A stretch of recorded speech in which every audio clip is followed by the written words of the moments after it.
Hello everyone, Tony here from the RMIFusion team. Now, do you like magic? Do you like casting spells? Well then, I've got just the game for you, and that game just happens to be one called Magicka. Yes, aptly named by Paradox Games. Now, what do you do on Magicka? Well, you play the role of a little wizard who's basically off to save the land. Along the way, you'll be casting all sorts of magics, and if you're playing on multiplayer, there's a very good possibility you'll be blowing the shit out of each other as well. Yes, friendly fire in this game is very, very rife. And half the time it's deliberate. Anyway, graphics are a top-down affair, and Paradox doesn't seem to have tried to move into some sort of mass-scale 3D sort of thing. Even though you can see 3D models, it still's got a 2D perspective. It would remind me of a similar way of Diablo, but then again, it's not that, how can we say, it's not that subtle. Nothing in this game is subtle. But anyway, what does make the gameplay very unique this one is the way you use your spells. You basically have 8 elements which can make up your spells, and different elements will also create different abilities. And also different combination of your mouse button will also be dependent upon how they shoot. So if you use your right mouse button, then you actually produce a stream. Or if you use a middle mouse button, you could cast on yourself. It's very funny when you sit there for the first time and you set yourself on fire. But as you progress through the game and you walk through the stages, you have to travel across the lands using one of your skills and abilities as they are, because, hey, rivers need to be frozen and fires do need to be put out. But then again, you can also sit there and put together a rock and a fire, and then you chunk off a great big flaming boulder at people.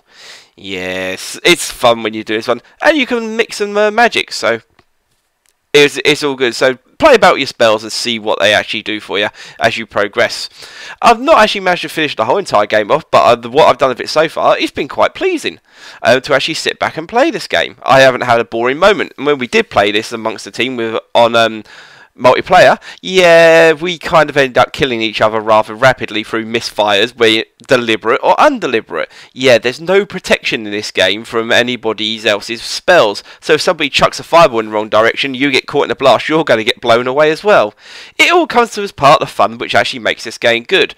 And not to mention a few of the Steam achievements are actually requiring you to stitch up your mates to actually get the achievement, including one for when your mate dies, you've got to steal all their equipment. Yeah, that's an achievement.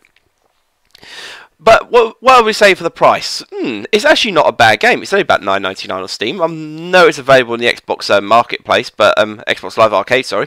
But I don't know how much for, so I might have to do some research on this one. Using the mouse and keyboard is fine. You can use your controller option, but it can be fiddly if you ask me.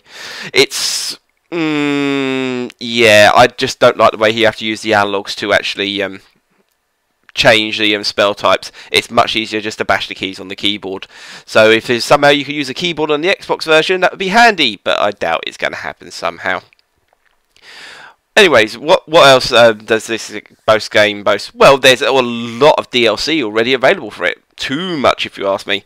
So the company haven't sat there, released this game and a year later forgotten it. They're still releasing new DLC packs for it now, which is a good thing, if you ask me. A game should be supported for its entire lifetime, or as much as for at least a good couple of years, and not have to rush out and get another thing on.